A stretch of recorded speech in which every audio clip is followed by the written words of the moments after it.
Oi, oi! Me chamo Thaís Cristina, sou psicóloga clínica. Eu me chamo Débora, também sou psicóloga clínica. E o nosso primeiro episódio é sobre o tema autoconhecimento. E aí, você se conhece? Nós vamos falar sobre esse tema que pode parecer até clichê, mas nós queremos trazer de uma maneira prática. O autoconhecimento, eu falo que é um olhar para dentro. Compreender as questões de quais são os meus valores, quais são as minhas crenças, o que eu gosto, o que eu não gosto, é esse olhar atento, ter essa consciência de quem eu sou. E talvez você já tenha até ouvido essa palavra que parece até clichê, autoconhecimento. Parece que tá tudo nas redes sociais, tá no coach, tá em tudo. Mas será que realmente você se conhece? Mas o que acontece quando nós não nos conhecemos bem?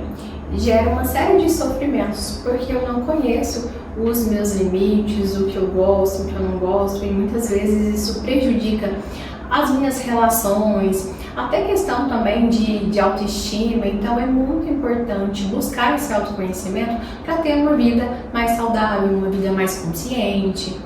E isso muitas vezes é quando a gente pega aquele no piloto automático. Quando a gente acha que está sob o controle das coisas e quando a gente vai ver, simplesmente estamos fazendo coisas de forma repetitiva e que a gente não se conhece muito bem.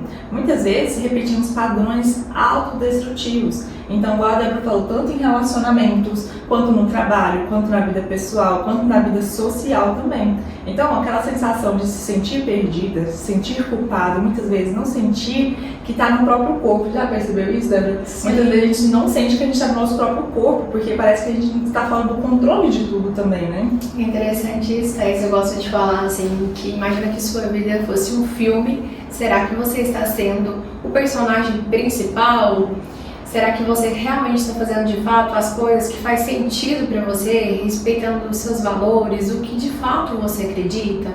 Eu vejo muito assim na clínica, o quanto que as pessoas hoje chegam com demandas variadas e quando a gente vai perceber, está mais ligada à falta do conhecimento dela mesma diante dos seus problemas do que realmente aquele problema específico, que daria para ser resolvido caso aquela pessoa se conhecesse, lidasse melhor com suas emoções, com seus padrões também.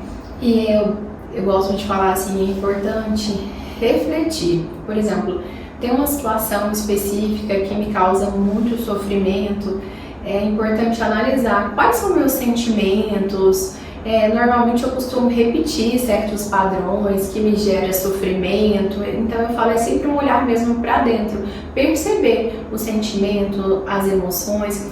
Muitas vezes nós temos o costume de não analisar o que nós estamos fazendo, ou às vezes fazer alguma coisa porque o outro disse, às vezes... comparação também, né? Isso, e assim, muito voltado no pensamento do outro, o que o outro deseja. E eu acredito até que as redes sociais também, a gente entra muito nessa imersão do que o outro está fazendo, como que as outras pessoas vão me avaliar, será que o que eu estou fazendo é o certo ou é errado? Parece que a gente perdeu muito parâmetro também das coisas, né?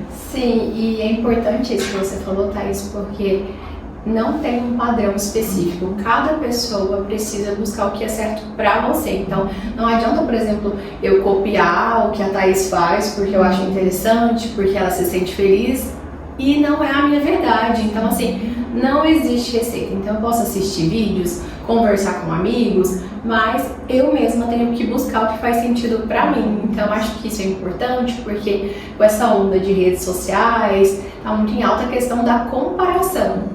A comparação, queira ou não, ela foge muito do nosso parâmetro diante das situações da nossa vida. Então parece que o nosso trabalho nunca é o melhor trabalho, o nosso relacionamento, a gente sempre está no pior relacionamento, parece que as pessoas que a gente convive não é aquelas pessoas autênticas. Eu gosto muito daquela frase do autor Walter Rizzo, que ele diz que a gente é a medida das 5 pessoas que a gente mais convive. Então se eu convivo com aquelas pessoas que só reclamam, né, que nunca é produtiva, que sempre tem uma visão muito pessimista da vida, que nunca tem aquele olhar mais positivo, singular, né, que é de ir pra frente, de caminhar, mas não de comparar, né, a gente sempre vai ficar naquele lugar pequeno. E aquele lugar pequeno é realmente o que incomoda, é aquilo que a gente nem quer sentir. E é como se a gente pegasse até as responsabilidades dos outros para a nossa vida, para a gente não sentir também a nossa, né? Já percebeu isso? Isso é verdade. Outra coisa também, na clínica acontece muito quando eu pergunto quais são as suas principais qualidades, do que você se destaca. Muitas pessoas não sabem responder, cada pessoa tem as suas particularidades, suas qualidades, mas é importante saber quais são as minhas limitações, o que eu preciso também melhorar, mas no que eu sou muito boa também. Então é importante saber, ter essa consciência de quem somos mesmo. E outra pergunta que eu gosto muito de fazer na clínica é aquela simples, que quando eu faço com meus pacientes, eles já ficam pensando assim, sabe que é simples mesmo? Nunca é. Quem sou eu? É uma pergunta simples. Quem sou eu? É difícil de responder. É difícil de responder, porque quando eu não me conheço, tudo é difícil. A vida se torna realmente um caminho muito mais complicado, porque eu não me conheço muito bem. Eu não sei minhas potências, minha vulnerabilidade, minhas forças, minhas qualidades. E a pergunta quem sou eu é basicamente você falar de forma descritiva quem é você no mundo. Né? Quem é esse ser humano que está aqui, que já construiu várias coisas, que já passou por várias situações e ainda não se descobre, não sabe quem é. E é interessante também, eu falo que nós desempenhamos muitos papéis, né? O papel, eu não sou só a Débora psicóloga, eu sou esposa, eu sou filha, eu sou amiga, então é importante também perceber as possibilidades desses papéis. Então, muitas vezes, quando a gente está em adoecimento, a gente enxerga apenas um caminho, acaba que traz muitas limitações nas nossas vidas, no adoecimento. Então eu acho que essa questão do autoconhecimento traz possibilidades, e essa questão das possibilidades, Thaís, me encanta. Né? A possibilidade também assusta, tá, Débora? Assusta, porque as pessoas percebem que uma mudança gera uma crise, mas uma crise também gera uma mudança. Então, quando eu mudo, eu também vou ter que reconhecer que aqueles padrões adoecidos, aquelas relações adoecidas e também aquelas escolhas que eu fiz, muitas vezes até inconsciente, eu vou ter que assumir de forma consciente para a vida. E é difícil a gente se colocar nesse lugar de consciência. Sim. E assumir nossos próprios BO também, né? Isso é verdade, não é fácil.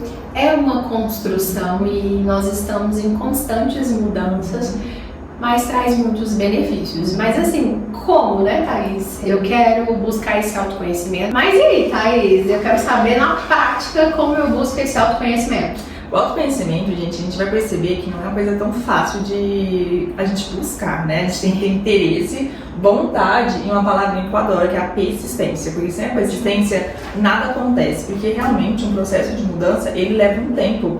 Eu gosto de dar aquela metáfora no processo terapêutico, geralmente quando inicia, que a terapia é igual a gente entrar numa caverna toda escura e ali nós estamos tentando buscar a melhor forma de sair saudável, sair bem, não é para sair de qualquer jeito. Então, buscar aquele melhor caminho leva um tempo, sim. Ele é demorado, a gente tem que perceber que a gente vai passar pela dor, pelo sofrimento, por aquilo que também a gente não gostaria de estar passando, para a gente encontrar o melhor caminho, né? E eu gosto de dizer que a terapia é mais ou menos assim, sabe?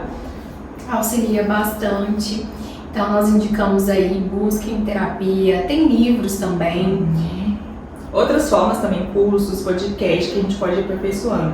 Aqui a gente está falando, mas ainda não substitui o processo terapêutico. Então, caso você precisa aperfeiçoar um pouco mais, se conhecer, entender suas qualidades, seus defeitos, suas potências, sua vulnerabilidade, parece até um pouco raso, né? A gente falando assim, né, Débora? Mas assim, é algo muito profundo, que a gente realmente mergulha dentro da gente, né? E é sempre para sair melhor, gente. Nunca é pra gente ficar no mesmo lugar. É pra gente colocar ali a quinta marcha e ir, né? Não ficar parada também, né? Eu falo que é um ato de coragem, mas é transformador buscar esse autoconhecimento para ter uma vida melhor. Nós sempre vamos ter desafios, mas quando eu tenho uma consciência maior, é muito mais saudável esse processo de viver, né? De viver. Então, para vocês que quiserem saber mais sobre esse conteúdo, a gente vai começar a gravar daqui para frente alguns podcasts, né? Algumas informações que a gente acha necessário, porque tudo que acontece com a gente agora quer transbordar para vocês, tá? Então, espero que tenha ajudado vocês um pouquinho desse autoconhecimento, porque eu acredito que já começou aqui agora, quem parou para ouvir e compreender também. É isso mesmo. Então, para quem quiser seguir nossas redes, a minha é Thaís Cristine, com th.psi.